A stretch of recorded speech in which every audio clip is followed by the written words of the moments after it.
آیت 33 ختم ہو گئی تھی، جاری ہے۔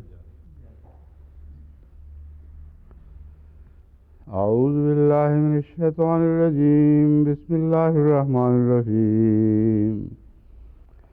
ولا تتمنوا ما فضل اللہ به بعضکم علی بعض، للرجال نصیب مما اکتسبوا وللنساء نصیب مما اکتسبن، واسألوا اللہ من فضلہ ان اللہ کان بکل شیء علیما۔ وَلِكُلٍّ جَعَلْنَا مَوَالِيَ مِمَّا تَرَكَ الْوَالِدَانِ وَالْأَقْرَبُونَ وَالَّذِينَ عَقَدَتْ أَيْمَانُكُمْ فَآتُوهُمْ نَصِيبَهُمْ إِنَّ اللَّهَ كَانَ عَلَى كُلِّ شَيْءٍ شَهِيدًا۔ اکتسبہ کا لفظ استعمال ہوا ہے، للرجال نصیب مما اکتسبوا وللنساء نصیب مما اکتسبن۔ اس میں لفظ اکتساب پر مختلف لغت نے بحثیں اٹھائی ہیں۔ کسبہ اور اکتسبہ میں کیا فرق ہے؟ اصل یہ ہے معاملہ۔ قرآن کریم میں بعض جگہ کسبہ آیا ہے، بعض جگہ اکتسبہ آیا ہے، تو ان دونوں باتوں میں کیا بنیادی فرق ہے؟ سیبویہ جو اہل لغت کے ائمہ میں سے ہیں، کہتے ہیں کہ کسبہ کے معنی ہیں اس نے پا لیا، اور اکتسبہ کا مطلب ہے تصرفہ واجتہدہ، کہ محض اس نے پایا نہیں بلکہ محنت اور جد و جہد کی ہے اس کو حاصل کرنے میں۔ تو لفظ اکتساب میں کسب کے مضمون میں محنت اور کوشش داخل ہو جاتی ہے۔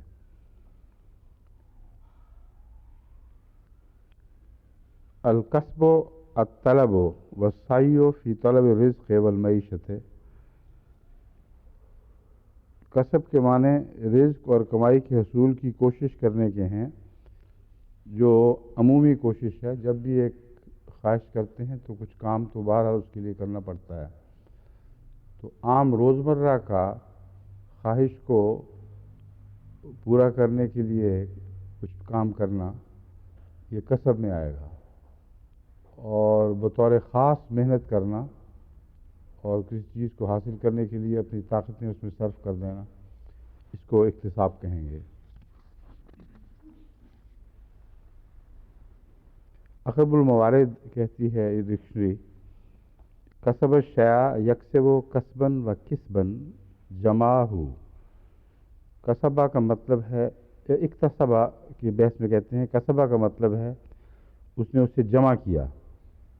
کسبہ مال و علم طلبہ و ربحہ، اس نے مال اور علم کو کسب کیا، اس کو جمع کیا اور اس کو نشو و نما دی یا نفع حاصل کیا، ربحہ۔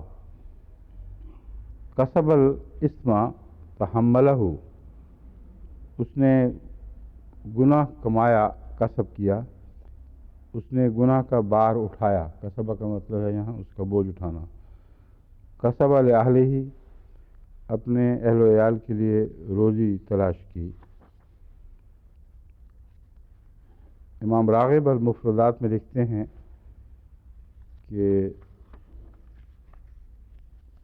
کسب اس فعل کو کہتے ہیں جسے انسان نفع اور لذت کے حصول کے لیے بجا لاتا ہے، جیسے کسب مال کبھی ہی ایسے عمل کے لیے استعمال ہوتا ہے کہ انسان اسے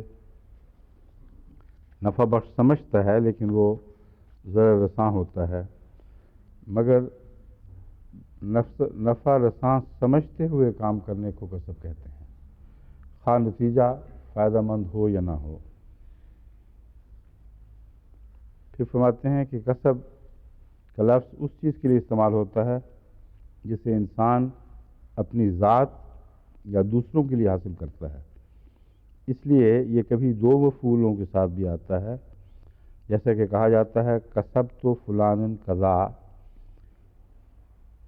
مطلب ہے کسبہ کا معنی اپنے لیے بھی کسی چیز کو حاصل کرنے کے لیے کا لفظ اپنے لیے بھی استعمال ہوتا ہے اور کسی اور کی خاطر محنت کے لیے بھی استعمال ہوتا ہے، جس کا مطلب یہ بنتا ہے کہ بعض دفعہ ایک ہی لفظ کے دو مفعول بنتے ہیں، یعنی میں نے فلاں چیز کمائی فلاں کے لیے، اس کو ایک ہی لفظ کا سبا سے بیک وقت بیان کر دیا جائے گا۔ اس کی مثال یہ دیتے ہیں، کسب تو فلانن قضا، میں نے فلاں کو کسب کیا فلاں بات۔ عربی میں تو اس کا یہ اتنا ہی ترجمہ بنے گا لفظی، مراد یہ ہے کہ میں نے فلاں کام فعل فلاں کام فلاں شخص کی خاطر یہ کمانے کا فعل کیا تاکہ اس کو اس کمائی کا نتیجہ پہنچے۔ تو اپنے لیے یا کسی لیے دونوں صورتوں میں لفظ کسب استعمال ہو سکتا ہے۔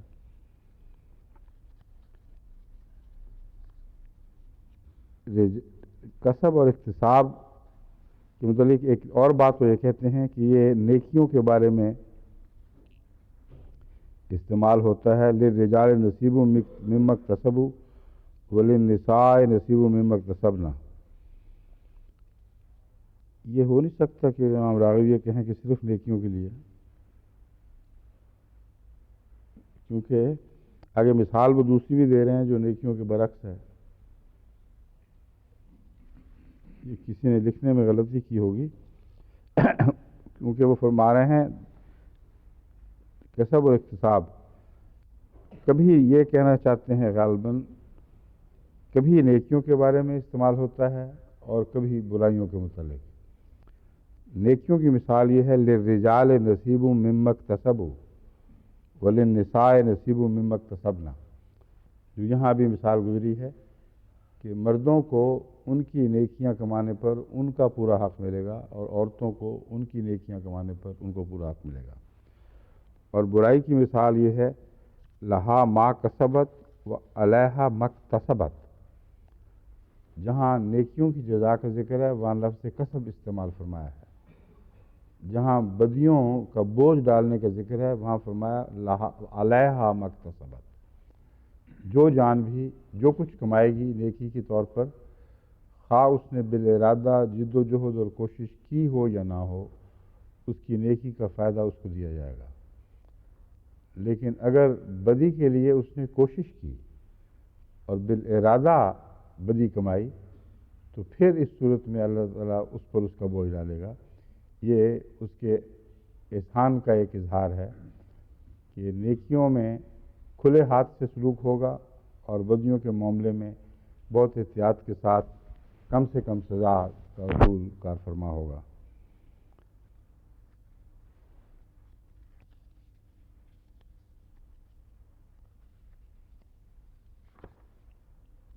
اب کسب اور اکتسابہ کی بحث کا خلاصہ یہی ہے، اکتساب میں بطور خاص محنت ہے، ارادہ شامل ہے۔ اور ایک اور بات جو اہل لغت نے لکھی ہے اس میں اس کے باب میں یہ بات پائی جاتی ہے، اکتساب اپنی ذات کے لیے ہوتا ہے اور کسب کسی کی ذات سے بھی تعلق رکھ سکتا ہے۔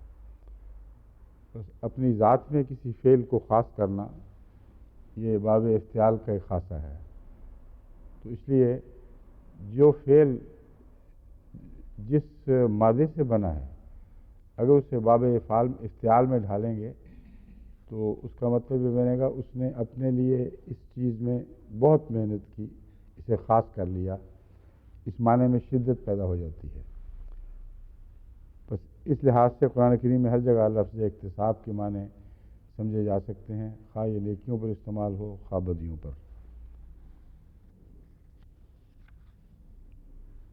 اب تمنی کی بحث ہے یہ تمنی کیا چیز ہے؟ یہاں فرمایا وَلَا تَتَمَنَّوْا مَا فَضَّلَ اللَّهُ بِهِ، کہ جو کچھ اللہ نے فضل فرمایا ہے کسی پر اس بارے میں تمنا نہ کیا کرو۔ حضرت خلیفۃ المسیح اول اس میں لکھتے ہیں، ایسی آرزوئیں جن کا نتیجہ کچھ بھی نہ ہو نہ کرو۔ لیکن تمنا کا ہمیشہ یہ مطلب نہیں ہوتا کہ ایسی آرزوئیں جس کا نتیجہ کچھ نہ ہو۔ یہ غالباً ترجمہ اس موقع اور محل کے مطابق ہے.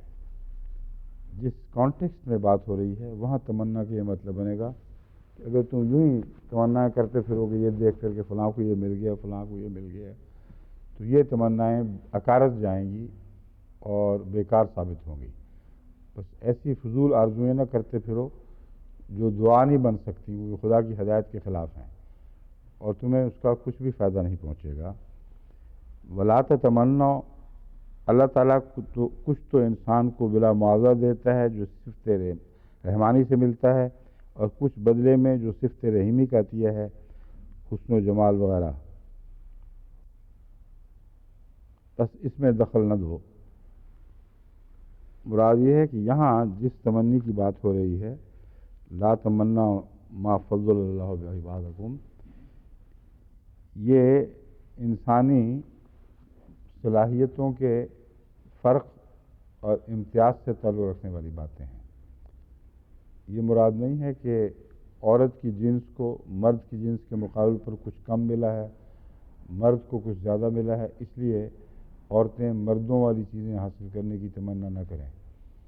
یہ اکثر جو غلطی کرنے والے مترجمین ہیں یا مفسرین، انہوں نے یہ معنی نکال کر اس آیت کو بہت سے اعتراضات کا نشانہ بنا دیا ہے، اور ان اعتراضات کا جواب دینے کی کوشش میں اس کا مضمون بگاڑ کے کچھ کا کچھ بنا دیتے ہیں، اور ایسی ایسی باتیں قرآن کی طرف منسوب ہو جاتی ہیں جس پہ مستشرقین ہنستے ہیں اور اپنے ہاتھوں سے خود اپنی الہی تعلیم کو بگاڑنے کی غلطی کرتے ہیں. مگر عجیب بات ہے کہ اکثر معصومیت میں کر رہے ہیں.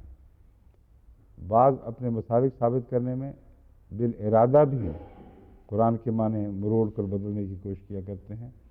مگر یہاں ہم جن کی بات کر رہے ہیں وہاں رواجن بعض باتوں کے ورثے میں پانے کے نتیجے میں بعض آیتوں کے ایک دفعہ غلط ترجمے شروع ہو جائیں تو پھر وہ سلسلہ آگے ختم نہیں ہوتا. بس چونکہ وہ معاشرہ، عرب معاشرہ، مرد اور عورت کے درمیان ایک مقابلے میں بٹ چکا تھا. ایک لمبے عرصے سے جو اسلام سے پہلے کا زمانہ ہے، عورت کو بالکل حقیر اور پامال کر کے اس کی حیثیت اتنی بھی نہیں رہنے دی گئی جو عام انسان کی حیثیت ہوتی ہے، بلکہ جائیداد بنا دی گئی. ایسی جائیداد کہ غلامی سے بھی بڑھ کر اس جائیداد پر تصرفات کا حق تھا. اسلام نے جو انقلاب برپا کیا ہے اس کے بعد قبول تو کر لیا گیا، لیکن دل میں اس کی کسک رہی ہے باقی. یہاں تک کہ ایسے ایسے صحابہ جو نہایت عظیم الشان ہیں، جو رسول اللہ صلی اللہ علیہ وسلم کے عشق اور فدائیت میں درجہ کمال کو پہنچے، وہ بھی عورتوں کے متعلق رسول اللہ صلی اللہ علیہ وسلم کے حسن سلوک پر وہ بے چین ہو جایا کرتے تھے. حضرت عمر رضی اللہ تعالیٰ عنہ نے ایک دفعہ کہا، یا رسول اللہ آپ نے تو ان عورتوں کی زبانیں کھول دی ہیں، کبھی مجال تھی ان کی ہمارے سامنے یوں سر اٹھا کے بات کریں. تو یہ پس منظر ہے جس میں آپ کو قرآن کریم کی ان آیات کو سمجھنے کی کوشش کرنی ہے جو عورتوں اور مرد کے حقوق سے تعلق رکھتی ہیں. غالب مرد سوسائٹی جس نے ان آیات کا ترجمہ اس وقت کیا جب کہ رسول اللہ صلی اللہ علیہ وسلم کے تقدس کا جو غیر معمولی اثر تھا وہ 1 2 3 4 صدیوں میں ویسا نہیں رہا، اور لوگوں نے اپنے تمناؤں کی منمانی کر کے اپنی تمناؤں کے معنی مطلب مرضی کے معنی شروع کر دیے. اور تمنی کے بحث میں یہ بہت ہی دلچسپ بات ہے کہ تمنی کی بحث ہو رہی ہے اور نفس کی تمنا سے ترجمہ کر رہے ہیں، بجائے اس کے کہ قرآن کے مفہوم کو سمجھ کر اس میں لفظ تمنی کے صحیح استعمال کو سمجھیں. بس یہ ساری بحثیں پیش نظر رکھتے ہوئے حضرت خلیفۃ المسیح اول رضی اللہ تعالیٰ عنہ یہ ترجمہ فرماتے ہیں کہ صفت رحمانی کے نتیجے میں جو خدا تعالیٰ نے مختلف انسانوں کو فضیلتیں بخشی ہیں، ان میں حسن ہے، ان میں ذہنی صلاحیتیں ہیں، ان میں جسمانی قابلیتیں ہیں، ان کے اوپر جب تم یہ تمنا کرو گے کہ ہمیں وہ مل جائے جو اس کو ملا ہے، وہ مل جائے جو اس کو ملا ہے، تو اس کے متعلق حضرت خلیفۃ المسیح اول فتویٰ دے رہے ہیں کہ یہ بیکار تمنائیں ہیں، کیونکہ اب تمہاری خواہشوں کے مطابق اللہ تعالیٰ ہر انسان کی ہر صلاحیت کو یکساں تو نہیں کر سکتا، اسے جو خدا تعالیٰ کی اسکیم آف تھنگز ہے، تمام فلسفہ تخلیق کا، وہ باطل ہو جائے گا۔ تو ان معنوں میں بیکار تمنا ہے کہ تم خدا تعالیٰ کی تقدیر کا رخ کا نقشہ بدلنا چاہتے ہو، ہر اس چیز پر نظر کر کے جو کسی اور کو بہتر ملی ہے اس کی خواہش کرتے ہوئے، یہ توقع رکھتے ہوئے اللہ سے کہ تمہاری ہر خواہش کو پورا کرتے ہوئے تمہیں اتنا ہی حسین بنا دے جو سب سے زیادہ حسین ہے، اتنا ہی طاقتور کر دے جو سب سے زیادہ طاقتور ہے۔ تو یہ وہ مضمون ہے جو اس آیت میں بیان ہوا ہے، اور جیسا کہ میں نے عرض کیا تھا خلیفۃ المسیح اول رضی اللہ تعالیٰ عنہ بہت مختصر زبان میں بہت بڑی بڑی باتیں، لمبی باتیں کہہ جاتے ہیں، اس لیے آپ کے جو تبصرے ہیں یا نوٹس ہیں ان کو تفصیل سے سمجھنا چاہیے۔ بس آپ فرماتے ہیں کہ یہ وہ تمنائیں ہیں جو صفت رحمانیت سے اور صفت رحیمیت سے تعلق رکھنے والی باتوں میں ہیں۔ ایسی باتوں میں تم تمنا کر کے کسی اور پر رشک یا حسد کی نظر نہ ڈالو، اور یہ خواہش نہ کرو کہ ہر چیز جو خدا کسی کو عطا کرتا ہے بطور فضل کے، بعین ہی وہی چیز تمہیں بھی عطا ہو۔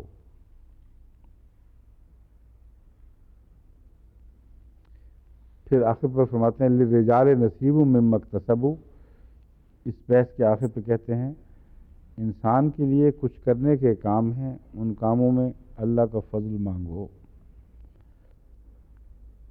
ہر انسان کو جو کرنے کی تاکید ہے، کچھ کرنے کے کام ہے، مراد یہ ہے ہر شخص کے لیے ایک عمل ہے جو اس کے لیے کھول دیا گیا ہے، مردوں کے لیے بھی اور عورتوں کے لیے بھی۔ ان کی زندگیوں کا اعمال نامہ بڑی وضاحت سے پیش کر دیا گیا ہے، ان کے دائرے معین کر دیے گئے ہیں کہ تم اس دائرے میں یہ کام کرو، تم اس دائرے میں یہ کام کرو۔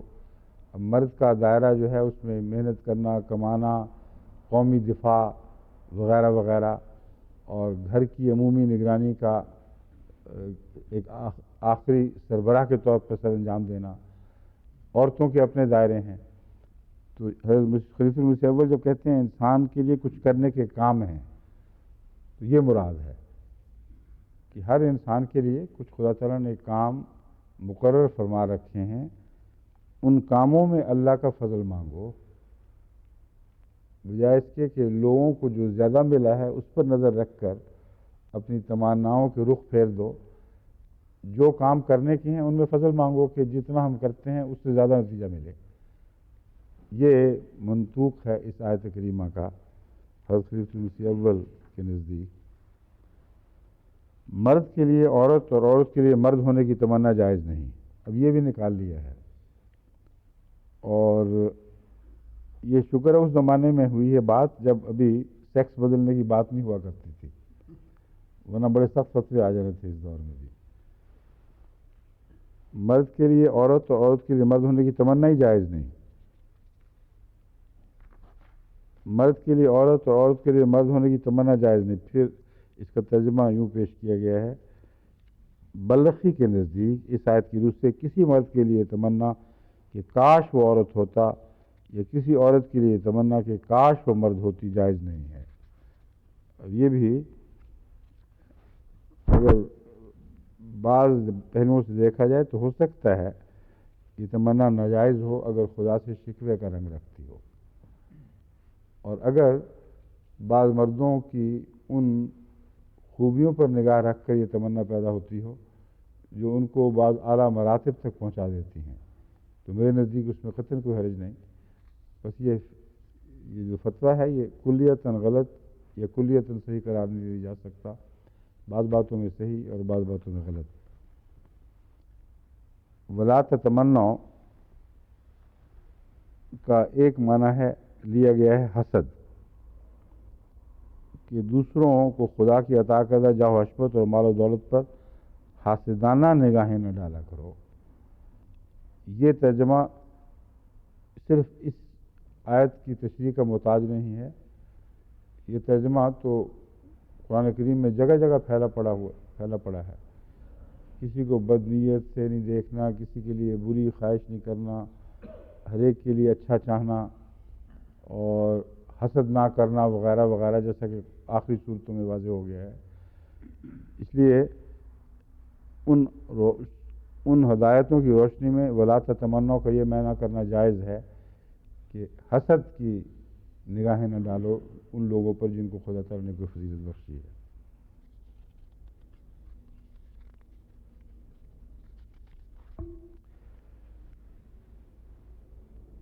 جہاں تک رشک کا تعلق ہے، حسد اور رشک میں فرق کیا ہے، یہ بات ایک سمجھنے والی ہے۔ حسد دراصل وہ خواہش ہے جو لازماً کچھ منفی رنگ اپنے اندر رکھتی ہے۔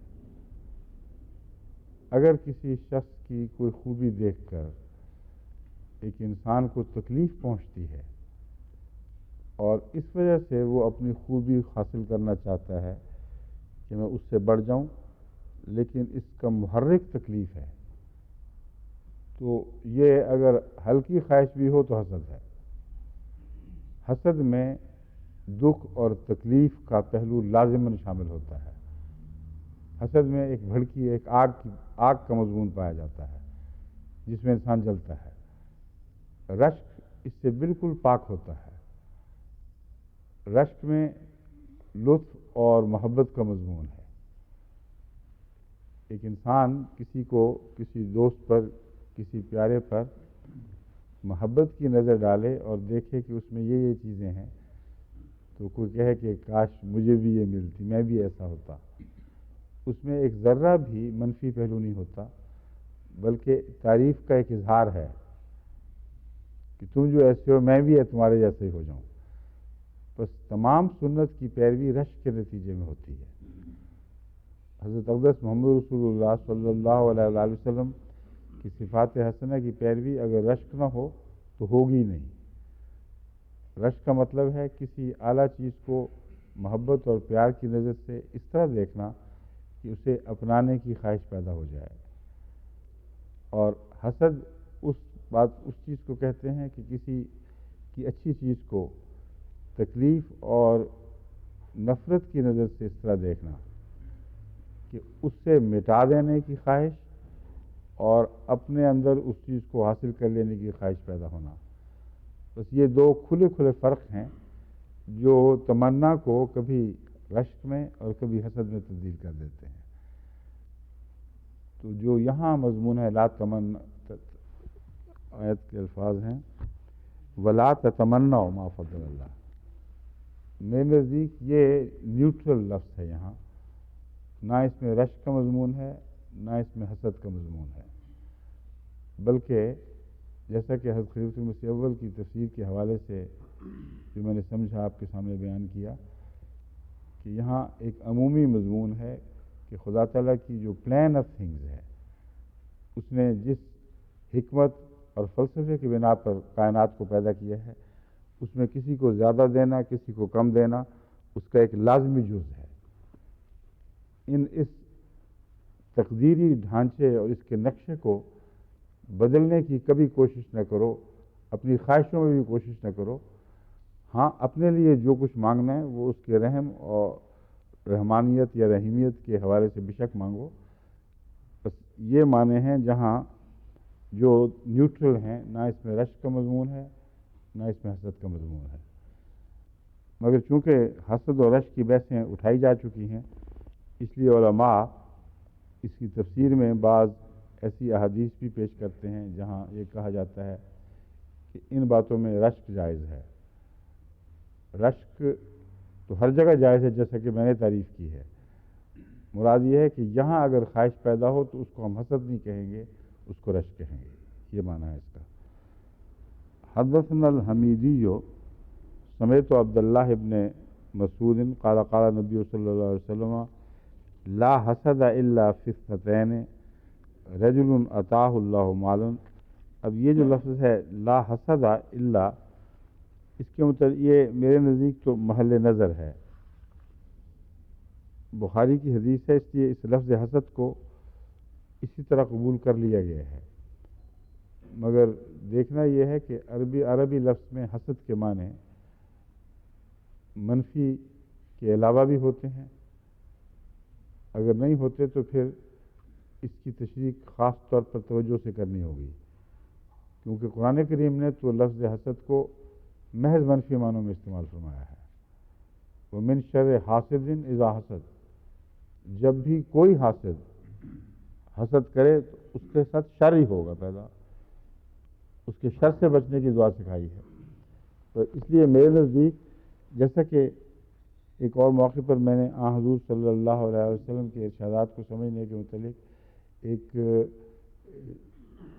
مفتاح آپ کو بتائی تھی، یعنی وہ چابی جسے سمجھا جا سکتا ہے۔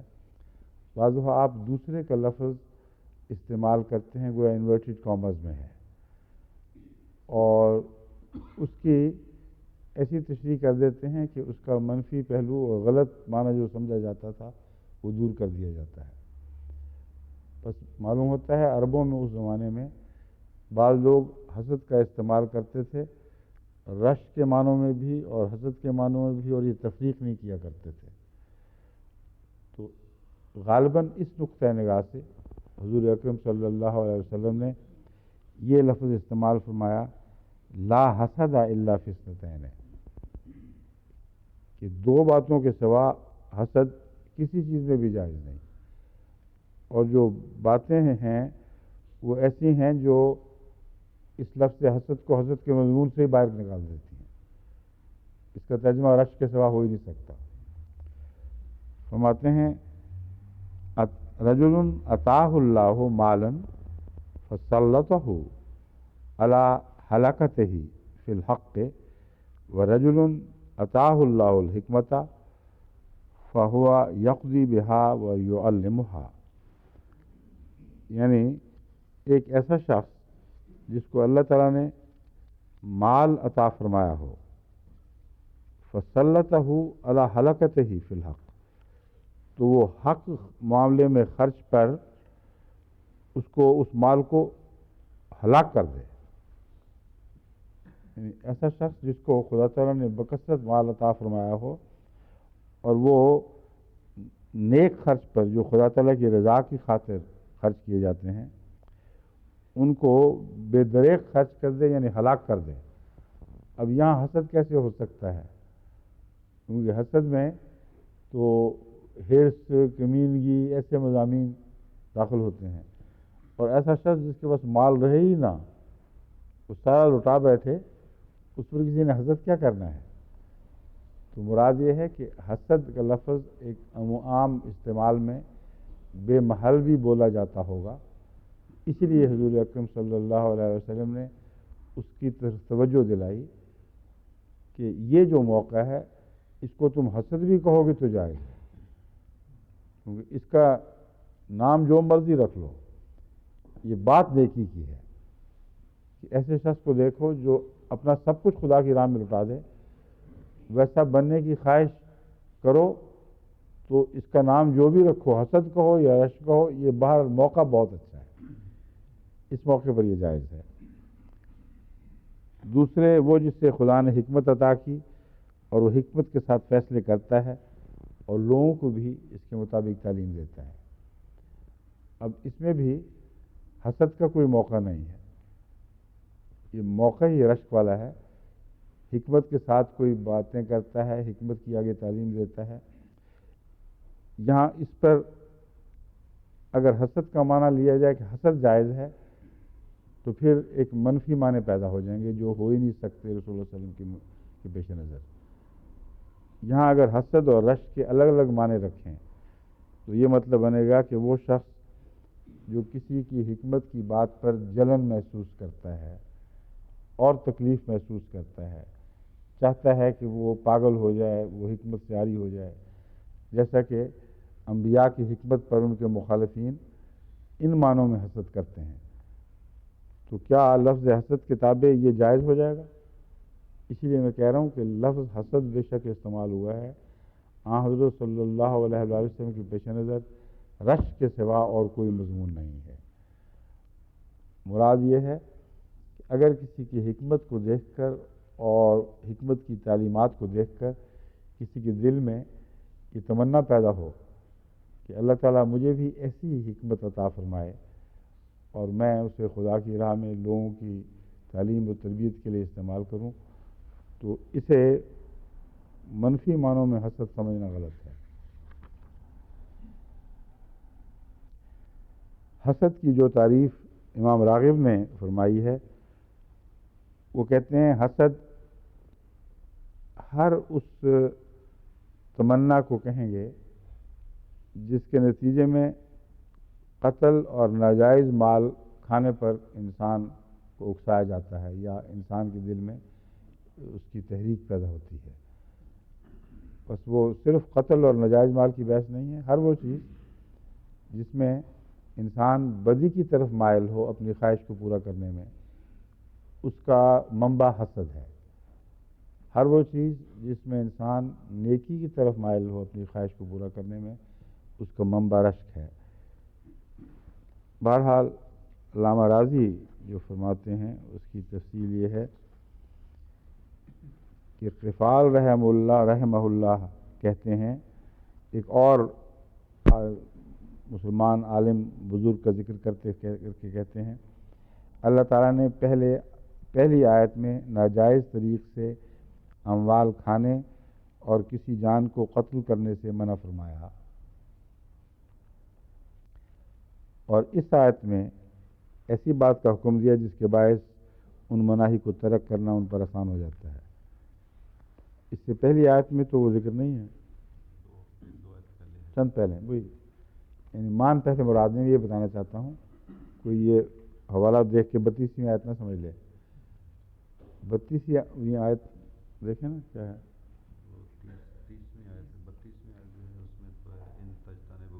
ہاں وہ تجتنبوا کبائر والی آیت ہے۔ تو یہ کہیں غلطی سے کوئی یہ نہ سمجھ لے کہ 32ویں آیت میں مراد ہے۔ حضرت امام راضی نے جو قفال کا قول بیان فرمایا ہے اس کے مطابق اس سے پہلے دو تین آیتیں پہلے یہ مضمون گزر چکا ہے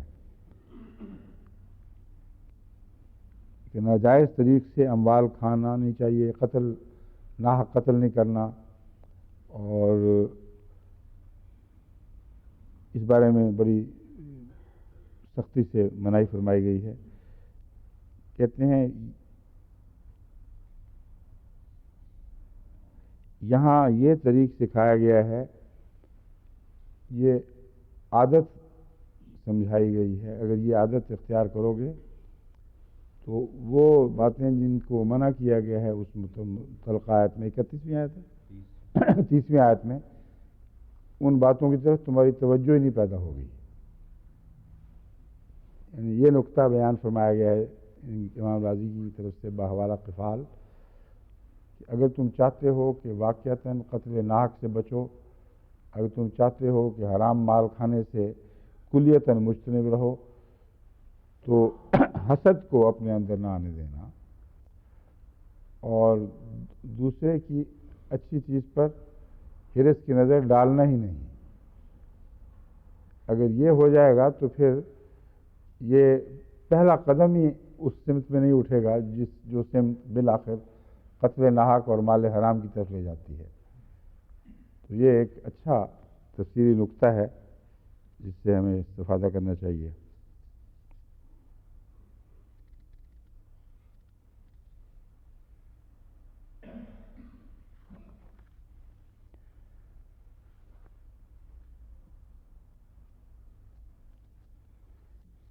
دوسرا نقطہ یہ بیان فرماتے ہیں، قتل نفس اور ناجائز طور سے مال لینا جوارے کے ذریعے سرزد ہونے والا اعمال ہیں۔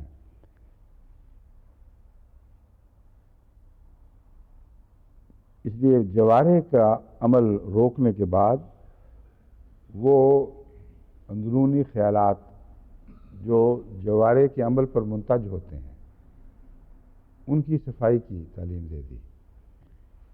یعنی پہلے یہ بتایا کہ یہ اعمال جو تم سے تمہارے ہاتھ پاؤں اور اعضاء سے سرزد ہوتے ہیں، یہ حرام ہے، ہرگز یہ کام نہیں کرنے۔ پھر نیتوں کی پاکی اور صفائی کی تعلیم دی تاکہ نیتوں سے وہ فساد اٹھے ہی نہ جو بالآخر جوارے یعنی انسانی اعضاء کو غلط کام کرنے پر مجبور کر دیا کرتے ہیں۔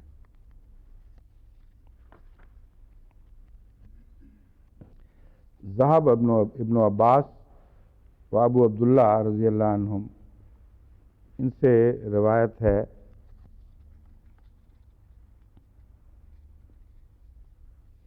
رسول اللہ صلی اللہ علیہ وسلم سے نہیں بلکہ ان سے اسی آیت کے تعلق میں یہ بات مروی ہے، رسول اللہ صلی اللہ علیہ وسلم کی حوالہ دیا غالباً انہوں نے۔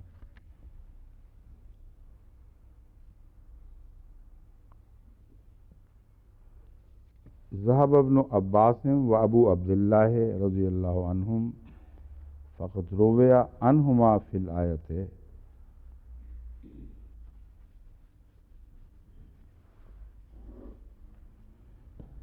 یہ جو تفسیری باتیں حضرت ابن عباس کی طرف منسوب ہوتی ہیں، اس میں ایک یہ بات بھی خاص قابل توجہ ہے کہ بڑے محتاط لفظوں میں مجہول اشارے ملتے ہیں، جس کا مطلب یہ ہے کہ دراصل وہ واضح طور پر رسول اللہ صلی اللہ علیہ وسلم کی بیان فرمودہ تفسیر نہیں ہے، بلکہ ایک صحابی کی اپنی تفسیر ہے جو اس آیت کے متعلق اس نے سمجھی، اور جب اس طرح کے الفاظ ہوں روی عنہما فی الآیت ہے تو یہ کہنا کہ رسول اللہ صلی اللہ علیہ وسلم حضور اکرم صلی اللہ علیہ وسلم نے بیان فرمایا، یہ درست نہیں۔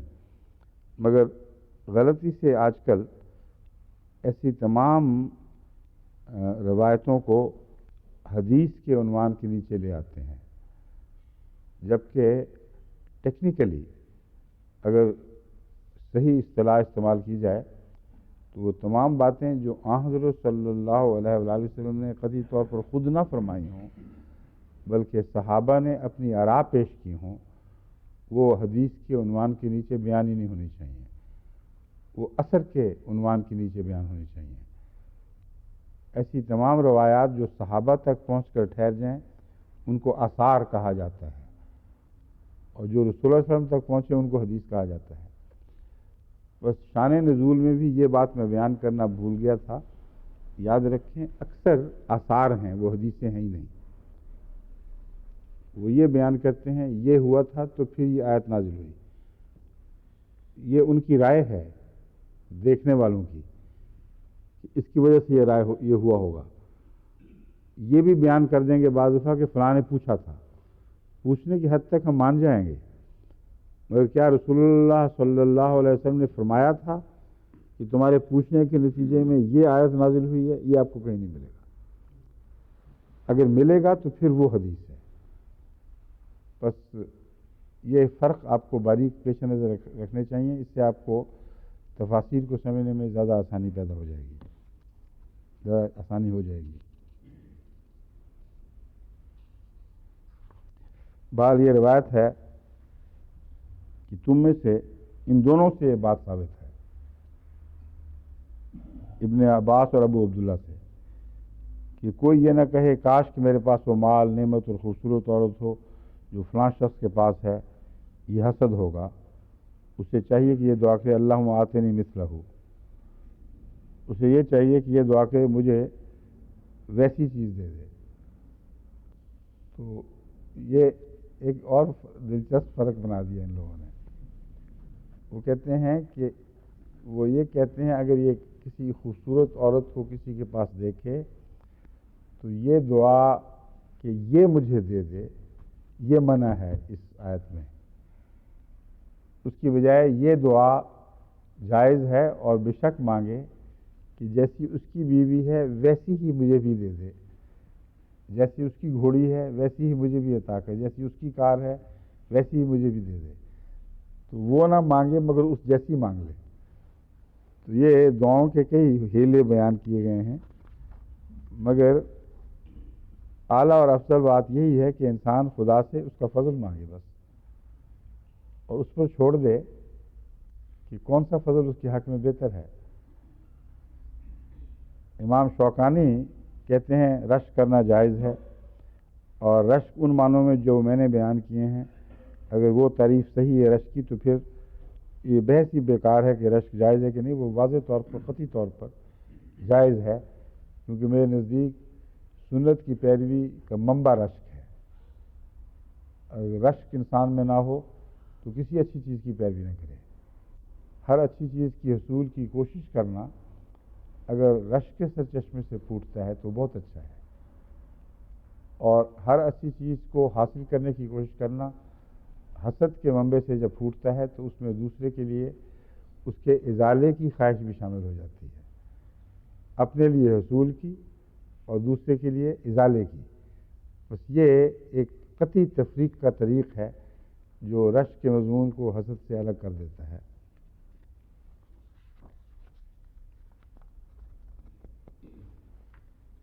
حضرت خلیفۃ المسیح ثانی رضی اللہ تعالیٰ عنہ فرماتے ہیں یہ ایک اہم سوال ہے، حسد کی بجائے رشک کرتے ہوئے آگے بڑھو، یہ مضمون ہے۔ وہ ایک تقریر سے حوالہ ہے لمبا، اس کو سارے کو پڑھنے کی ضرورت نہیں، مگر خلاصہ کلام وہی ہے کہ فاستبقوا الخیرات کا مضمون ہے۔ وہ ہر نیکی میں آگے بڑھنے کی تمنا رشک سے پھوٹتی ہے، بس رشک ہر صورت میں جائز ہے، بلکہ اس کی تعلیم دی گئی ہے۔ حسد ہر صورت میں ناجائز ہے اور اس سے منع فرمایا گیا ہے۔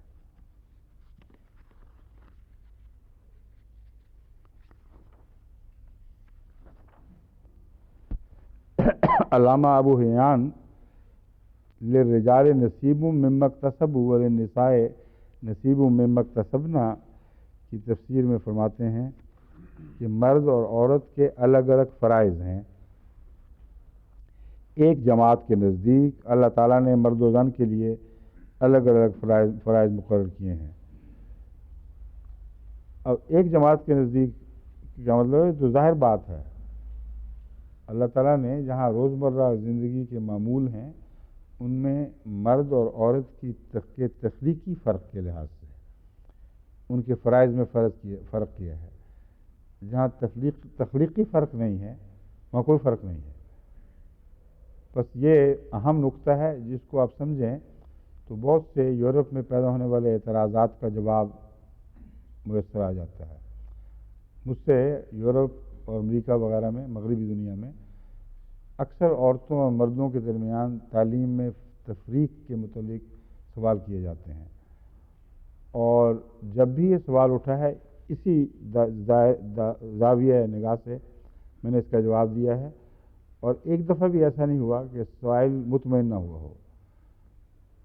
ان کو میں یہ سمجھاتا ہوں کہ تم نے اسلامی تعلیم کے فرق کو تو دیکھا ہے، مگر عورت اور مرد کی تخلیق کے فرق کو نہیں دیکھا، اور اگر تم یہ فرق دیکھو اور سمجھو تو تمہیں فوراً سمجھ آ جائے گی کہ فلاں تعلیم جس میں مرد اور عورت کے درمیان تفریق کی گئی ہے لازماً ایسی ہی ہونی چاہیے تھی، ورنہ ناانصافی ہو جاتی۔ عورت جس وضع پہ بنائی گئی ہے اس میں بعض اچھے پہلو ہیں، یعنی ایسے پہلو ہیں جو ہر پہلو سے قابل تعریف ہیں، اور ان کا ذکر رسول اللہ صلی اللہ علیہ وسلم نے بھی وضاحت سے فرمایا۔ قرآن کریم نے ان کی طرف توجہ دلائی کہ تمہارے لیے جو عورت کا ساتھ مقرر کیا گیا ہے تاکہ تم سکینت حاصل کرو، وہ تمہاری تسکین کا موجب ہے، تمہارے لیے دل کی فرحت اور آنکھوں کی ٹھنڈک کا موجب ہے۔ حضرت صلی اللہ علیہ وآلہ وسلم کے متعلق روایت ہے حضرت عائشہ صدیقہ رضی اللہ تعالیٰ عنہ سے کہ آپ فرمایا کرتے تھے مجھے راحت پہنچاؤ۔ تو عورت کے اندر بعض ایسی خوبیاں ہیں، اس کی نرمی، اس کی ملاطفت، اس کا مرد کو آرام پہنچانے کے لیے قربانی کرنا، جو اس کی کانسٹیٹیوشنل تبدیلیوں کے نتیجے میں ہے، کیونکہ اس نے بچے پیدا کرنے تھے، اور بچوں کو پالنے کے لیے جو رحمت اور ملاطفت چاہیے وہ عام مردوں کے مقابل پر بہت زیادہ ہے، جس کی ضرورت ہے۔ تبھی مرد اور عورت کے تربیت کے معاملات میں دائرے خدا تعالیٰ نے الگ الگ فرما دیے۔ عورت جس نے بچے کو جنم دیا ہے، کچھ اس 9 مہینے کے دور میں اس کا تعلق جو جنین سے قائم ہو گیا ہے خاوند کا ہو ہی نہیں سکتا، ایک غیر معمولی تعلق ہے۔ اب یہ ایک ایسی تفریق ہے جس کو کوئی بھی دنیا کی ویمنز لب کی تحریک مٹا ہی نہیں سکتی۔ جتنی عورتیں تحریک کرتی ہیں باغیانہ کہ مردوں سے یہ چھین لو وہ کر دو، وہ یہ کیسے مٹا سکتی ہیں کہ عورت بچہ پیدا کرتی ہے، مرد بچہ نہیں پیدا کرتا، اور اس کے نتیجے میں عورت کو وہ دل بخشا گیا ہے جو مرد کے مقابل پر روزمرہ بچوں کی نگہداشت کے لیے بے حد قربانی کرتا ہے۔ مرد کو جب پڑھے تو پھر سمجھ آتی ہے وہ بعض دفعہ ماں جاگی ہوتی ہے اور مرد کہتا ہے کیا چھوڑ ڈالا وہ مصیبت پڑی ہوئی ہے، وہ کروڑ بدل کے سو جاتا ہے۔ نرم دل بھی ہوتے ہیں مرد، استثناء بھی ہوتے ہیں، مگر کانسٹیٹیوشن کی بات کر رہا ہوں، کانسٹیٹیوشنلی دونوں میں فرق ہے، اور اس فرق کے نتیجے میں جو تعلیم ہوگی وہ لازماً الگ الگ ہونی چاہیے۔ ایک جیسی ہو تو ناانصافی ہوگی، حالانکہ بظاہر انسان سمجھتا ہے کہ ایک جیسی چیز تعلیم ہو تو انصاف ہے۔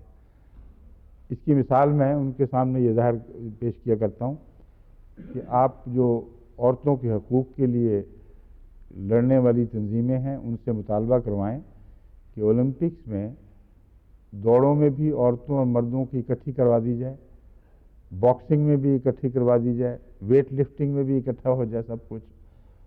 غزے کے ہر مقابلے میں جس میں رگبی بھی شامل ہو اس میں عورتوں اور مردوں کی اکٹھی ہو، یہ کیوں نہیں کرواتی ہیں آپ تحریک؟ ناانصافی نہیں کر رہی ہیں آپ؟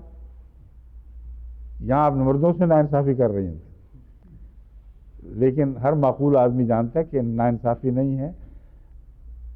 مردوں کو جو خدا نے ایک فضیلت بخشی ہے قوا کی، وہ فضیلت قوا کے مختلف استعمال کی خاطر ان کو دی گئی ہے، اس میں کوئی ناانصافی کا مضمون نہیں ہے۔ اس کے تقاضے بعض ذمہ داریاں ان پر ڈالتے ہیں، بعض بوجھ ان پر ڈالتے ہیں، ان کو جنگوں کے موقع پر غیر معمولی جسمانی قربانیاں دینی پڑتی ہیں، ان کو روزمرہ کمائی میں غیر معمولی مشقت کرنی پڑتی ہے۔ مثلا بھٹیوں کے کام ہیں، بھٹی کے کام اور بھاری بوجھ اٹھانے کے کام، ان میں جب مزدوری ہوگی تو فرق کیا جائے گا عورت اور مرد کے درمیان، اگر نہیں کرو گے تو یہ ناانصافی ہے۔ بس یہ بحث کے لیے رجال نصیب مما اکتسبوا، اس کا ایک جماعت کے رائے سے تعلق ہی کوئی نہیں۔ ہر انسان جانتا ہے کہ مرد اور عورت کے اعمال ان کی کانسٹیٹیوشن یعنی ان کے جسم کی بناوٹ سے ایک براہ راست رابطہ رکھتے ہیں۔ ان اعمال کے دائرے میں جو مختلف جسمانی ساخت کے ساتھ تعلق رکھتے ہیں، تعلیم کا الگ ہونا ایک لازمی بات ہے۔ یہ وہ مضمون ہے جس کو یعنی گڈمٹ کر کے تو پھر تفسیر میں فرق کرنے کی کوشش تو کی گئی ہے، مگر بات پوری طرح کھلتی نہیں۔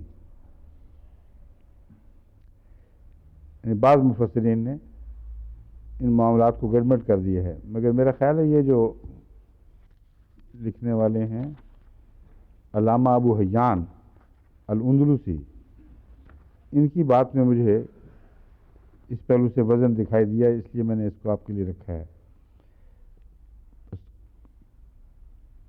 اگرچہ اس بات سے مجھے اتفاق نہیں کہ یہاں تمنا سے مراد یہ ہے کہ کوئی یہ تمنا کرے کہ فلاں عورت کو جو صفت ملی ہے وہ مجھے ملے، عورت تمنا کرے فلاں مرد کو جو صفت ملی ہے وہ مجھے ملے۔ وہ مضمون ہی بالکل الگ ہے، وہ انفرادی تفریق کا مضمون ہے۔ ہر فرد بشر دوسرے فرد بشر کے مقابل پر کچھ صلاحیتیں رکھتا ہے، ان صلاحیتوں میں تم ہر وقت آنکھیں پھاڑ پھاڑ کر یا کھینچ کھینچ کر ان چیزوں کو ہضم کرنے اور گھسیٹ کر اپنے لیے لے آنے کی خواہشیں نہ کیا کرو، یہ لغو بات ہے۔ تفریق رہے گی انسانی معاملات میں، ساری زندگی تفریق سے بھری پڑی ہے، کوئی اس نظام کو تبدیل نہیں کر سکتا۔ یہاں تک درست، مگر یہ کہ عورتوں اور مردوں کے آپس میں جو فرق ہیں تفریقی، ان کے متعلق یہ آیت کہہ رہی ہے اس سے میں اتفاق نہیں کرتا، مگر جہاں تک ان کی ذمہ داریوں کی تقسیم کا تعلق ہے یہ درست ہے. وہ ایک جماعت کہے یا 10 جماعتیں کہیں یا کوئی بھی نہ کہے، اپنی ذات میں یہ حقیقت قائم رہے گی. چنانچہ یہ پہلو جو انہوں نے بیان فرمایا وہ میں آپ کے سامنے رکھتا ہوں. اللہ تعالیٰ نے مردوں پر جہاد، معاش کی فراہمی اور تکلیف شاقہ مثلا امور مملکت اور قضاء اور حساب و کتاب وغیرہ کی ذمہ داریاں ڈالی ہیں. اور تکالیف شاقہ میں امور مملکت، حالانکہ امور مملکت کے لیے تو عورتیں بھی اس قدر جد و جہد کرتی ہیں کہ امور مملکت شاقہ نہیں ہے، امور مملکت کا حاصل کرنا شاقہ ہے، اور اس کے لیے وہ جان پر بھی کھیل جاتی ہیں. مگر بہرحال انہوں نے چونکہ یہ عقیدہ اپنا لیا تھا کہ عورت کو کسی حکومت کا سربراہ بننا جائز نہیں ہے اسلام میں، جو بالکل غلط عقیدہ ہے. دینی امور میں جو مخصوص دینی امور ہیں جہاں کانسٹیٹیوشن کا فرق ہے، وہاں عورت کو بعض چیزوں میں سرداری کی ذمہ داری نہیں سونپی گئی، اور وہ عورت پر احسان ہے کیونکہ اس کی کانسٹیٹیوشن کا یہی تقاضا تھا، اس کی جسمانی ساخت کا یہی تقاضا تھا. مثلا وہ امامت نہیں کرا سکتی.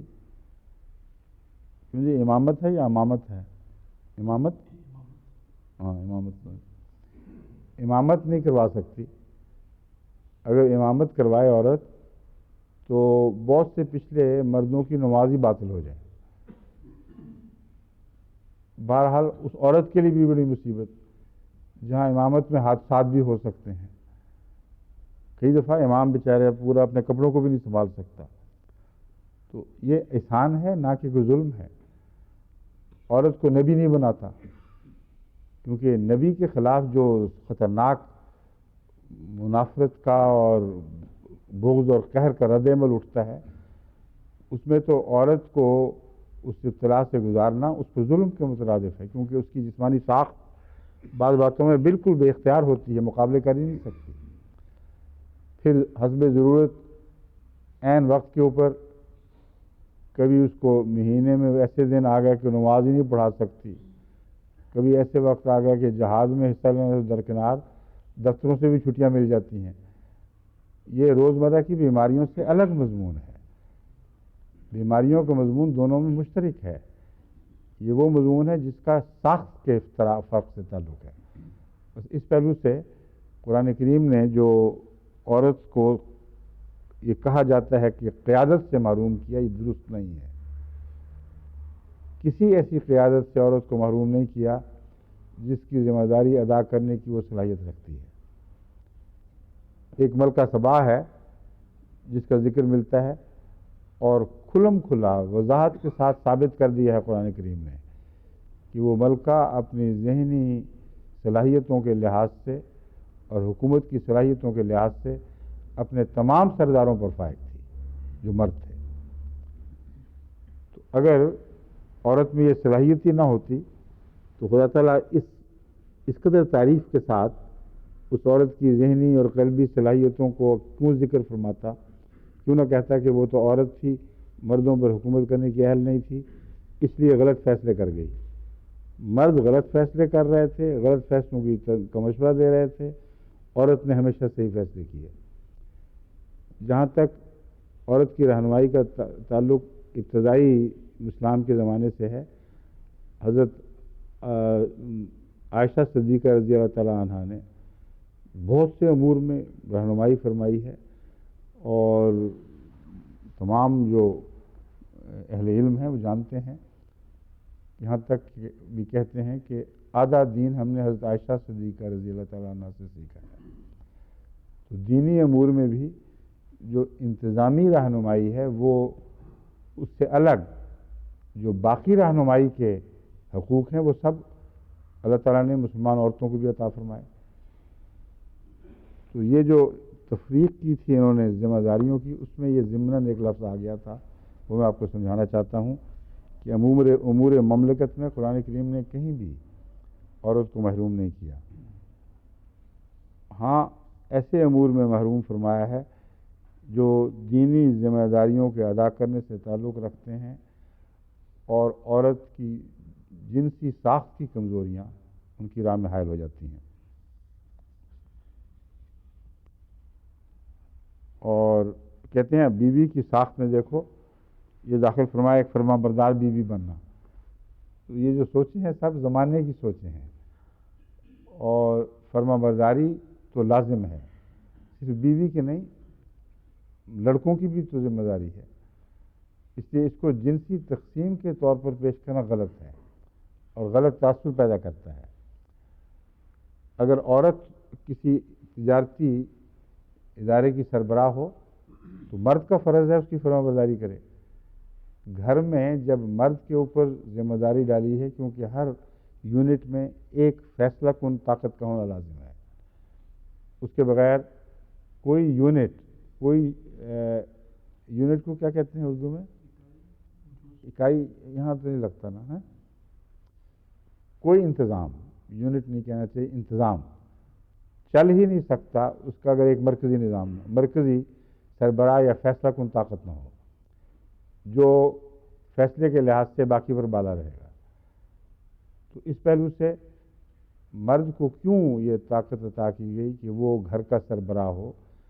اول تو اکثر اس زمانے کی عورتیں بھی خود سمجھتی ہیں کہ جب وہ اکیلی رہ جاتی ہیں، جب گھر ٹوٹتے ہیں تو ان سے گھر اس طرح نہیں چل سکتا جیسے مرد چلا سکتا تھا. ان کے بچے باغی ہو جاتے ہیں، ان کے ہاتھ سے نکل جاتے ہیں، نفسیاتی مریض ہو جاتے ہیں. اور اکثر ایسی ٹیلی ویژن وغیرہ پر جو ڈسکشنز آتی ہیں ان میں یہ عورتیں خود تسلیم کرتی ہیں کہ سنگل فیملی ریز کرنا مرد کے لیے مشکل ہے، مگر اور طرح سے عورت کے لیے اس پہلو سے مشکل ہے کہ انتظامی کمزوری پیدا ہو جاتی ہے اور ڈسپلن اور نظم و ضبط غائب ہو جاتا ہے اور بچوں پر ویسی کمانڈ نہیں رہتی عورت کی جیسے مرد کی ہوتے ہوئے ممکن ہوتی ہے. بس یہ وجہ ہے کہ فرما برداری بیوی کے لیے نہیں سارے خاندان کے لیے ہے. جب آپ بیوی کے لیے کہہ دیتے ہیں تو لوگوں کو غلط فہمی ہوتی ہے کہ خدا تعالیٰ نے عورت کو ہی صرف غلامی کے لیے پیدا کیا ہے. بعض محل پر عورت کو سرداری بخشی ہے اور مرد کو اس کی اطاعت کا حکم ہے. جیسا کہ فرمایا عورت کے پاؤں تلے سے تمہیں ماں کے پاؤں تلے سے تمہیں جنت ملے گی. ماں باپ کے حقوق میں ان کے سامنے اف نہیں کرنا. تو کون کس پر سردار ہے؟ کیا ایک جنس کو دوسری جنس پر مقرر کیا گیا؟ ہرگز نہیں. وہ موقع ایسا ہے جس میں ماں ہو یا باپ، مردوں کو بھی اور عورتوں کو بھی دونوں کی اطاعت کا حکم ہے. تو اسلامی تعلیم کو اگر آپ تفصیل سے نہیں سمجھیں گے، اس کا باریک گہرائی سے مطالعہ نہیں کریں گے تو وہ غلط نتائج پیدا ہو جائیں گے جو علماء کو بھی آپس میں ایک دوسرے سے بانٹ کر فرقوں میں بدل دیں گے اور غیر مسلموں کو بھی اسلامی تعلیم کی خوبیوں کے سمجھنے سے قاصر رکھیں گے. امام راضی نے ایک بات جو کہی ہے وہ بہت عمدہ اور اعلیٰ بات ہے. وَاسْأَلُ اللَّهَ مِنْ فَضْلِهِ، اس کی تشریح میں فرماتے ہیں، میں ترجمہ پیش کر دیتا ہوں.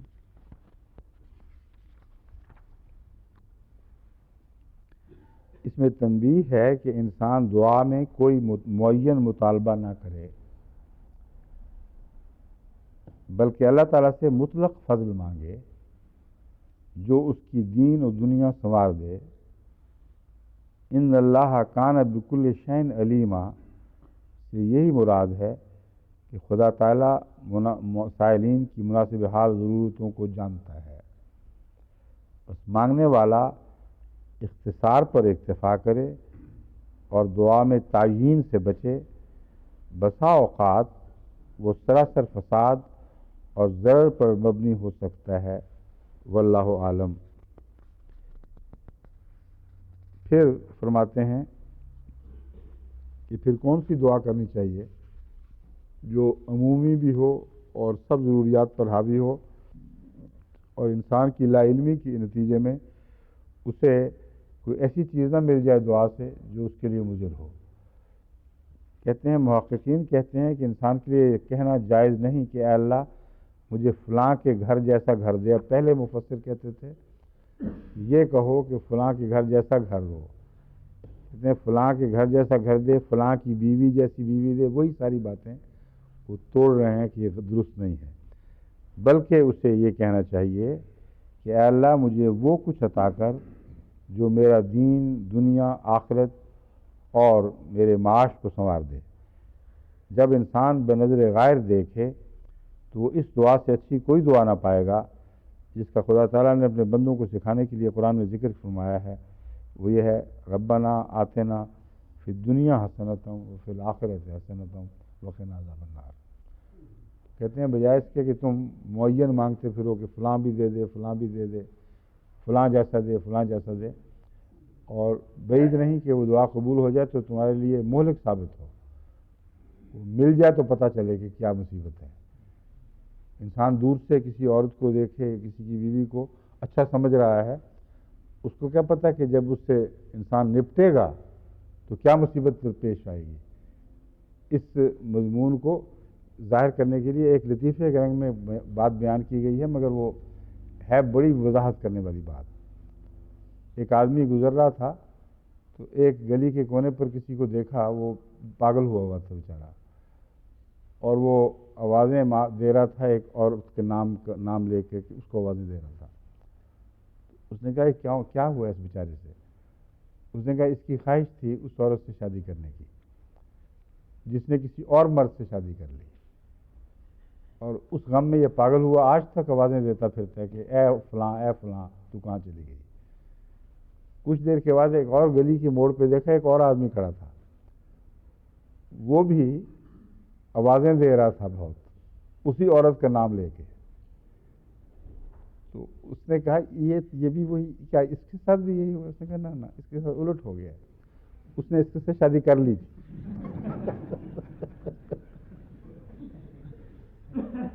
اس وقت سے پاگل ہوا پھرتا ہے کہ اے بدبخت، مجھ سے میں ہی تھا رہ گیا تھا تم سے شادی کرنے کے لیے۔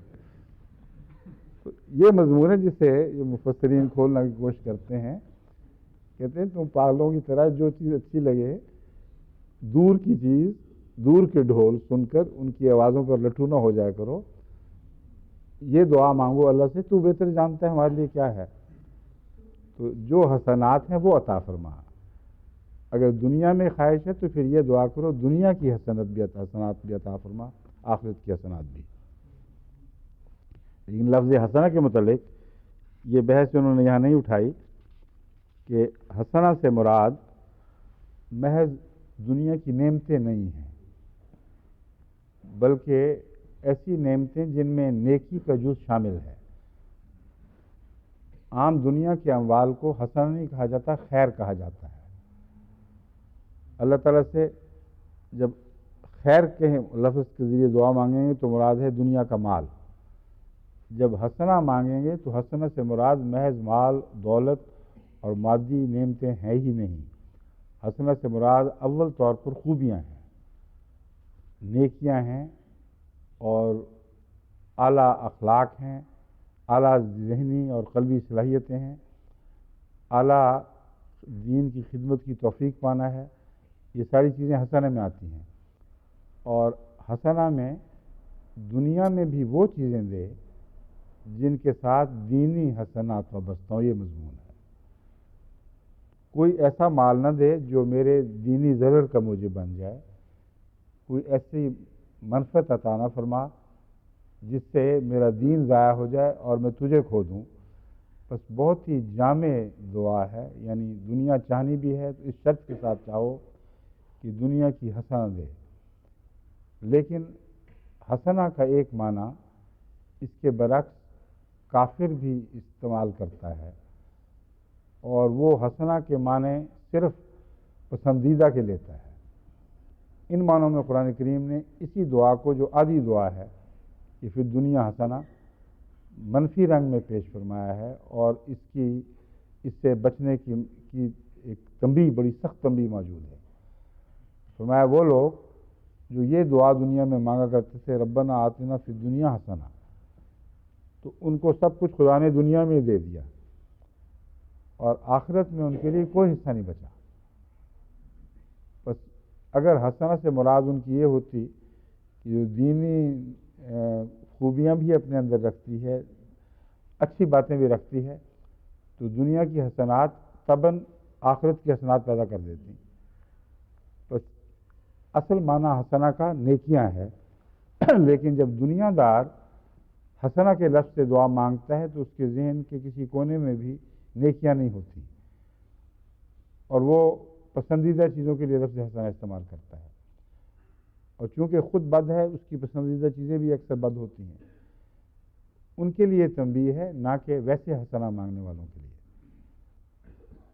اور کامل دعا یہی ہے، فی الدنیا حسنۃ و فی الآخرۃ حسنۃ۔ اس میں ان دونوں کے درمیان ایک ایسا جوڑ بن گیا ہے جو حسنہ کے اندر غلط معنی پیدا ہونے ہی نہیں دیتا۔ اگر آخرت بھی ساتھ مانگو گے، آخرت کی حسنہ بھی، تو دنیا کی کوئی ایسی حسنہ تمہیں ملے گی ہی نہیں جو آخرت کی حسنہ سے مناقض ہو، اس کا ٹکراؤ ہو۔ اگر دنیا کی حسنت آخرت کی حسنت سے متصادم ہوگی تو یہ دعا فی الآخرت حسنہ ان معنوں میں قبول ہو ہی نہیں سکتی کہ دنیا میں تمہیں ایسی نعمت مل جائے جو آخرت کی نعمت کی راہ میں حائل ہو جائے۔ بس اس لیے یہ ایک مکمل دعا ہے، اس میں کوئی شک نہیں کہ جب اس طرح پڑھی جائے ان معنوں میں تو انسان کی ہر ضرورت پر یہ دعا حاوی ہو جاتی ہے۔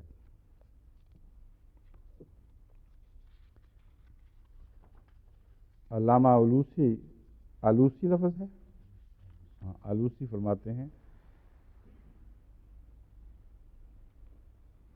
مفعول عموم کا فائدہ دینے کے لیے محذوف ہے۔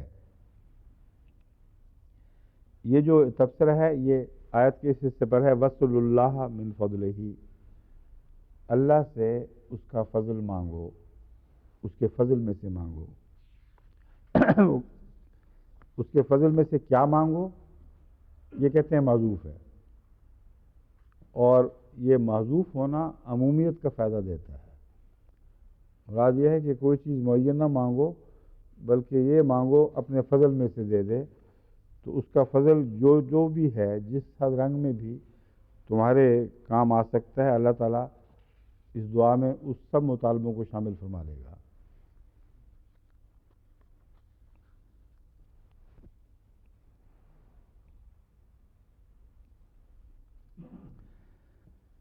سعید بن جبیر کہتے ہیں کہ یہاں وَاسْأَلُوا اللَّهَ مِن فَضْلِهِ سے مراد صرف عبادت ہے، حالانکہ یہ قرآن کریم سے قطعاً ثابت ہے کہ لفظ فضل دنیا کی نعمتوں پر بھی اور معیشت کے سامان پر بھی اطلاق پاتا ہے۔ سورہ جمعہ میں جمعہ کے بعد جب واپس کاموں کی طرف لوٹنے کی ہدایت ہے، اجازت ہے، تو یہ فرمایا گیا ہے کہ تم پھر اللہ کا ذکر بلند کرو اور اس سے خدا کے اپنے فضل مانگو۔ تو دین کے لیے اگر محض فضل مانگنا ہوتا تو جمعہ ہی تو موقع تھا جہاں وہ فضل مانگے جانا چاہیے تھے۔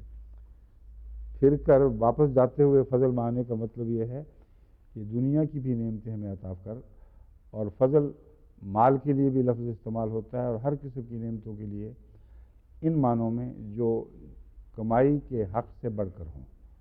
وَابْتَغُوا مِن فَضْلِ اللَّهِ وَاذْكُرُوا اللَّهَ كَثِيرًا لَعَلَّكُمْ تُفْلِحُونَ، کہ جب تم اذا نودی للصلاۃ من یوم الجمعۃ فاسعوا الی ذکر اللہ، یہ اس کے بعد ہے وَإِذَا قُضِیَتِ الصَّلَاةُ فَانتَشِرُوا فِی الْأَرْضِ وَابْتَغُوا مِن فَضْلِ اللَّهِ وَاذْكُرُوا اللَّهَ كَثِيرًا لَعَلَّكُمْ تُفْلِحُونَ، کہ جب نماز جمعہ ختم ہو جائے، ادا کی جا چکے، تو پھر زمین میں پھیل جاؤ، اور وہ سارا دن چھٹی کا دن نہیں ہے، سبت والا دن نہیں ہے جمعہ، کام کرو اور وابتغوا من فضل اللہ ہے، اور اللہ تعالیٰ سے اس کا فضل مانگو۔ تو دینی فضل اگر مانگنا ہے تو وہ تو مسجد ہی سب سے زیادہ اہم مناسب جگہ ہے۔ تو دنیا میں گلیوں میں پھرتے پھرتے خدا کا دینی فضل مانگو، یہ مراد ہی نہیں، موقع اور محل کے خلاف بات ہے۔ مراد یہ ہے کہ جب تم محنت کرو گے تو اس محنت کا پھل اللہ کے فضل کے ساتھ نصیب ہو تو اس صورت میں تمہیں محنت سے زیادہ بدلہ ملے گا. تمہاری ہر محنت نہ صرف اپنی محنت کے برابر اجر پائے گی بلکہ اس سے بڑھ کر اللہ تعالیٰ کے فضل نصیب ہوگا. تجارتیں فائدہ مند ہوں گی اور تمہیں فضل کے نتیجے میں بہرحال کمائی کے حق سے زیادہ عطا ہو جائے گا. یہ مراد ہے. تو فضل کے معنوں میں ہمیشہ زائد کا معنی پایا جاتا ہے. بس یہاں محض اس کو دنیا تک محدود کرنا جائز نہیں، دین تک.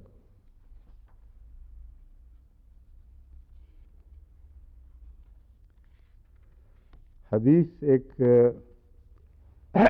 پیش کی گئی ہے، حضرت عبداللہ بن مسعود سے روایت ہے کہ رسول اللہ صلی اللہ علیہ وسلم نے فرمایا کہ اللہ سے اس کے فضل کے سائل بنو، وہ یقیناً پسند کرتا ہے کہ اس سے مانگا جائے، البتہ کشائش کا انتظار بہترین عبادت ہے.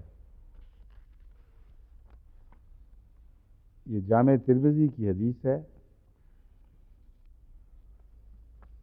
جس میں یہ جو پہلو ہے نا بہترین عبادت والا، یہ سمجھنے والا ہے. اس آیت کے تعلق میں تو جہاں تک لفظ فضل کا تعلق ہے وہ اس کی تشریح یہاں ملے گی.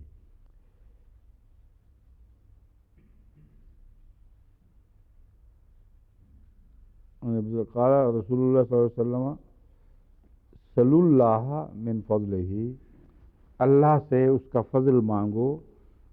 فإن اللہ عز وجل، یقین اللہ عز وجل یحب ان یسأل، پسند فرماتا ہے کہ اس سے مانگا جائے.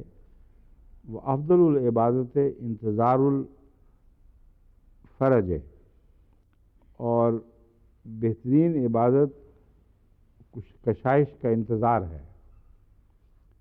اب یہ جو مضمون ہے یہ سمجھنے والا ہے، کشائش کا انتظار بہترین عبادت کیسے ہو گئی. اول تو یہ محاورہ سمجھنا چاہیے. جب کہا جاتا ہے بہترین یہ ہے، بہترین جہاد ہے، بہترین عبادت ہے، بہترین نیکی ہے، تو یہ محض ایک تعریفی کلمہ ہے. یہ مقابلے اور موازنے کا کلمہ نہیں ہوا کرتا. یہ مراد نہیں ہے کہ ہر عبادت سے بڑھ کر یہ ہے کہ تم فضل ہی مانگتے پھرو، یعنی نماز سے بھی بڑھ کر، روزہ سے بھی، زکوٰۃ سے بھی، حج سے بھی، ہر چیز سے اوپر یہ نکل جائے گی کہ یہ دعا کرتے رہو. یہ ہرگز مراد نہیں ہے. مراد یہ ہے کہ یہ بھی ایک اچھی عبادت ہے. اس سے زیادہ اس کو افضل التفضیل کے معنی پہنانا جائز نہیں. تو مراد ہے یہ بھی ایک اچھی عبادت ہے، یعنی عبادت کے اندر ہر دعا شامل ہے. بس اگر تم اپنی دعاؤں میں اللہ کے فضل کے طالب رہو تو یہ ایک بہت اعلیٰ عبادت ہے. کیوں نہ کرو خدا تعالیٰ سے مطالبے، اور اس بات سے نہ جھجکو کہ خدا سے تم مانگ رہے ہو. اس لفظ مانگنے میں اور اس بات میں کہ اللہ پسند کرتا ہے کہ مانگا جائے، یہ بات شامل ہو گئی کہ فضل سے مراد محض دینی برتری نہیں ہے یا محض رضا باری تعالیٰ کی طلب نہیں ہے. ورنہ اس پر یہ سوال ہی نہ اٹھتا کہ بے شک مانگو، اللہ پسند کرتا ہے. مراد یہ ہے کہ فضل کو اس کے وسیع تر معانی میں مانگو، اس میں تمہاری اپنی حاجات بھی شامل ہوں بے شک. اور یہ نہ گھبراؤ کہ اللہ تعالیٰ سے تم اتنا مانگتے رہتے ہو ہر وقت، خدا تعالیٰ کہیں پسند ناپسند ہی نہ کرے. یہ اس لیے فرمایا گیا کہ انسان بعض اوقات اپنے روزمرہ کے تجربے میں یہ بات محسوس کرتا ہے کہ اگر کسی سے بار بار مانگا جائے تو وہ اکتا جاتا ہے، تھک جاتا ہے. اور گھر میں بھی بعض بچے جن کو مانگنے کی عادت ہو ان سے طبیعت زچ ہو جاتی ہے. اور بعض خاندانوں میں تو یہ باقاعدہ مائیں تربیت دیتی ہیں بچوں کو کہ خوب مانگا کرو، اور اپنے سے نہیں لوگ دوسروں سے. تو ان کو بڑی عادت پڑی ہوتی ہے، فلاں چیز وہ بھی دے دو، وہ بھی دے دو، وہ بھی دے دو. یہ ناجائز بات ہے، نامناسب بات ہے. حضرت صلی اللہ علیہ وسلم نے انسان سے مانگنے کے متعلق اور تعلیم دی ہے اور اللہ سے مانگنے کے متعلق اور تعلیم دی ہے۔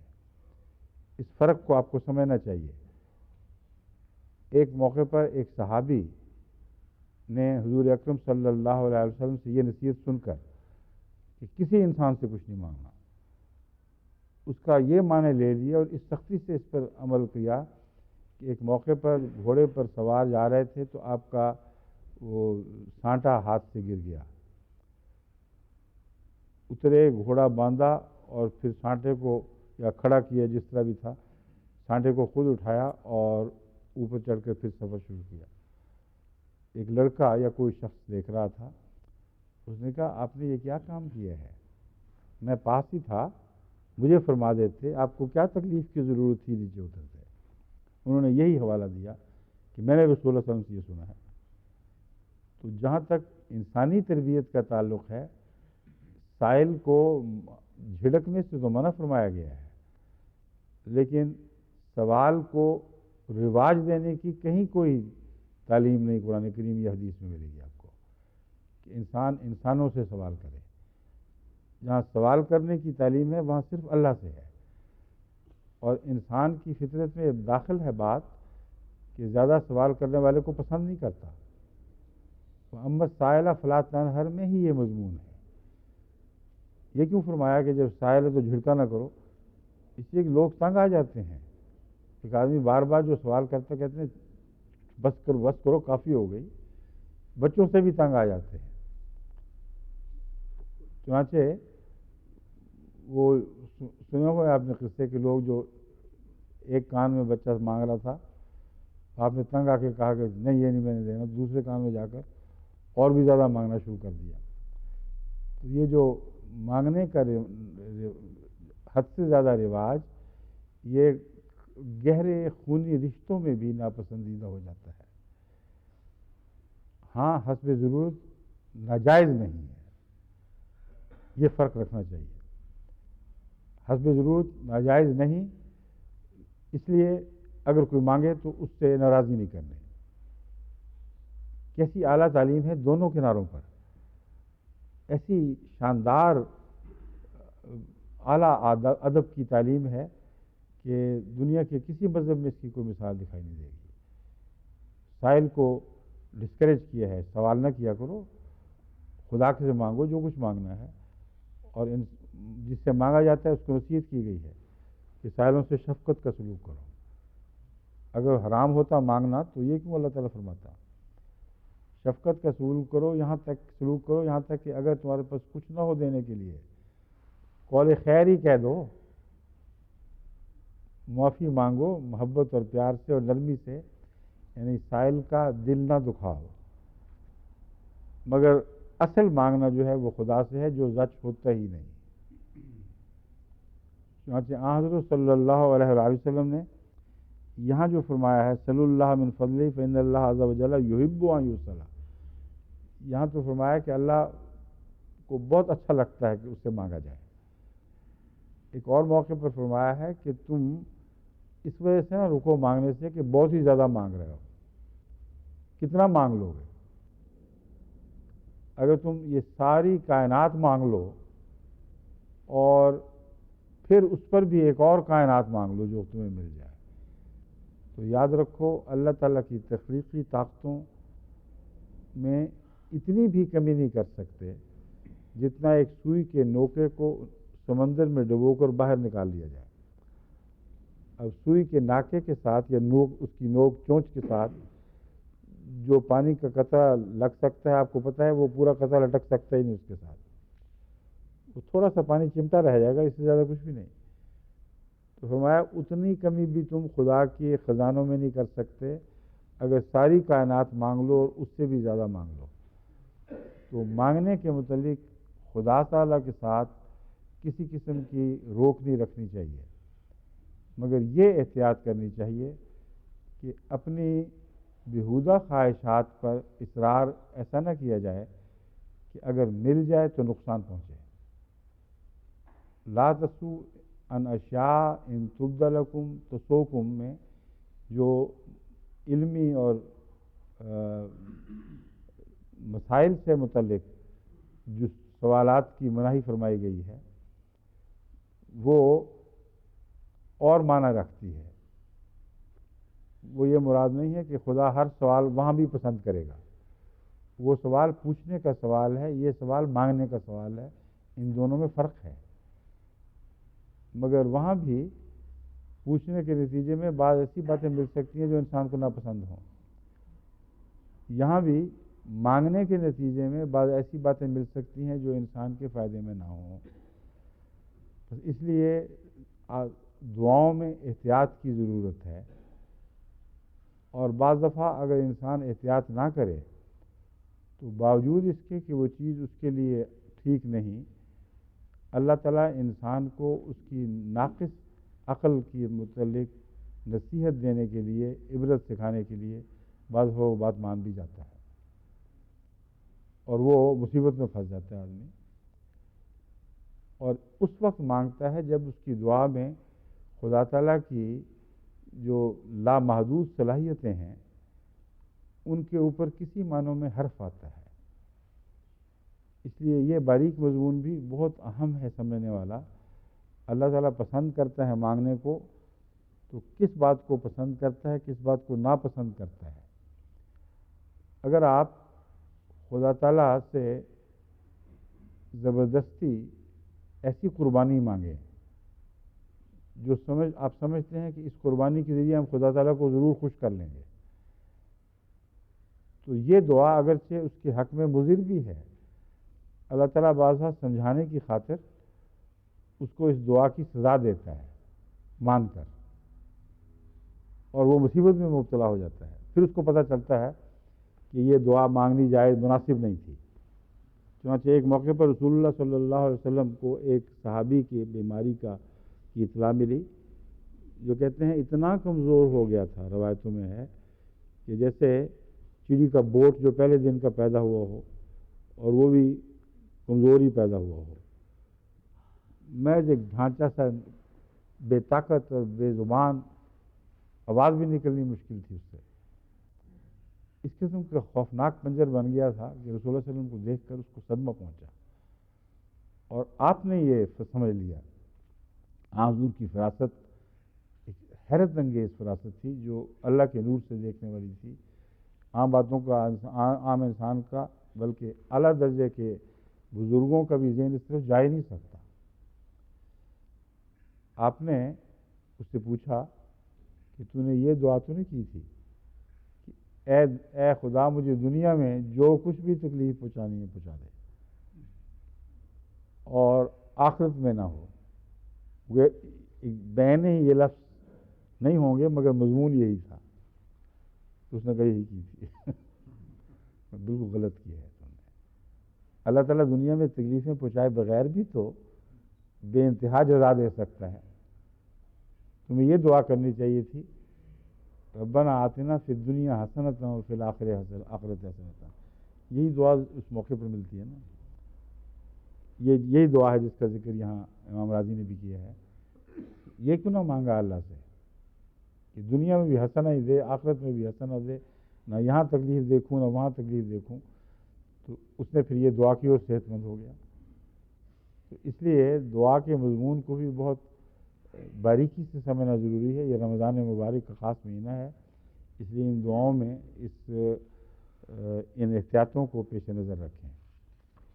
اور وہ جو دعائیں مولویوں کو متعلق میں نے آپ کو سکھائی ہیں اس کا صرف منفی پہلو پیش نظر نہ رکھیں، اس کا جو مثبت پہلو ہے وہ ضرور پیش نظر رکھیں.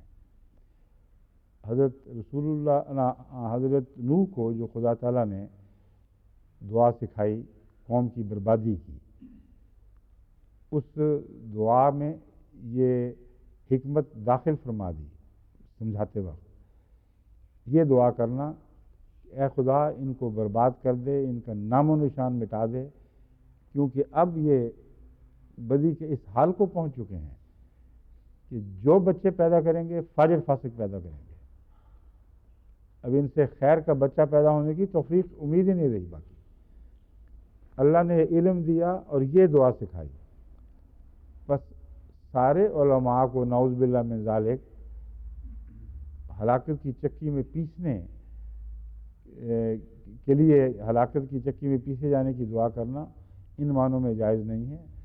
میں نے پہلے بھی بار بار سمجھایا تھا، یہ دعا کریں کہ وہ شریر جو اللہ تعالیٰ کے نزدیک اب اصلاح کے دائرے سے باہر نکل چکے ہیں، جن کے متعلق خدا کا یہ فیصلہ ہے کہ ان کے دلوں پر مہر لگ چکی ہے، وہ لوگ چونکہ اپنے معاشرے کو بھی ساتھ تباہ کر رہے ہیں، برباد کر رہے ہیں، بدیاں پھیلا رہے ہیں، اور پھر آگے گندی نسلیں اپنے جیسے علماء کی پیدا کر رہے ہیں، ان کو مٹا دے، ان کا بیج مار دے تاکہ قوم بچ جائے۔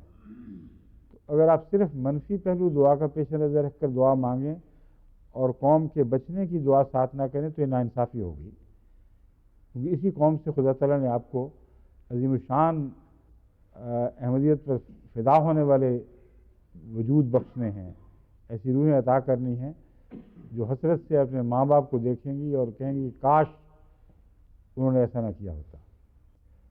یہ حضرت مسیح علیہ السلام کی پیشگوئی ہے جو لازماً پوری ہونی ہے۔ مانتے ہیں ایک وقت ایسا ضرور آئے گا، یہ لوگ حسرت سے یاد کریں گے، کاش ایسا نہ ہوا ہوتا کہ اس قسم کے ظالم لوگ نہ ہوتے جو مسیح موعود سے یہ سلوک کرتے، اپنے آباء و اجداد پر حسرت کریں گے۔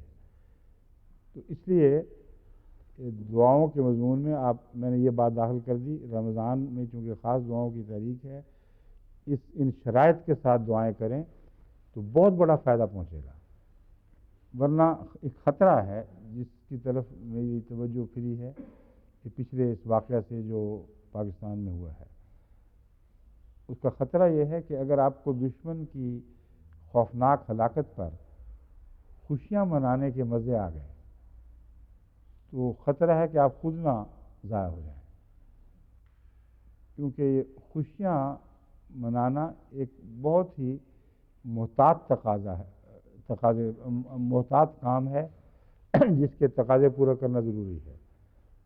قرآن کریم سے پتہ چلتا ہے کہ قیامت کے دن سزا کے نتیجے میں مومن فرح محسوس کریں گے، اور دنیا میں بھی جب دشمن ناکام ہوگا تو مومن خوشی محسوس کرتے ہیں اور کریں گے، لیکن وہ خوشی ان کی بنی نوع انسان کے لیے خیر اور رحمت کی طلب میں حائل نہیں ہوا کرتی، وہ صرف ان بدبختوں کے لیے ہوتی ہے جو تمام حدود تجاوز کر چکے ہوں، اور اس خوشی کے ساتھ استغفار بھی لازماً جاری رہتا ہے، اور اللہ تعالیٰ سے کمزوریوں کے معاملے میں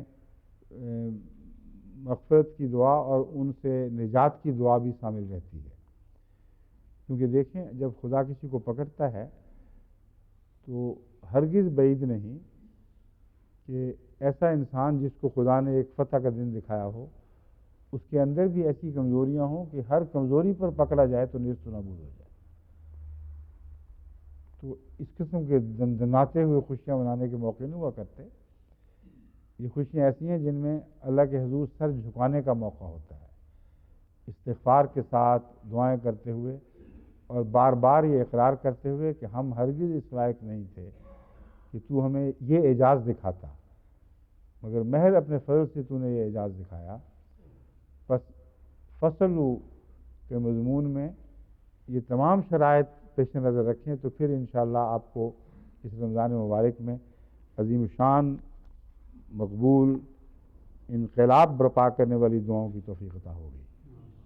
وقت ہو گیا، باقی پھر انشاءاللہ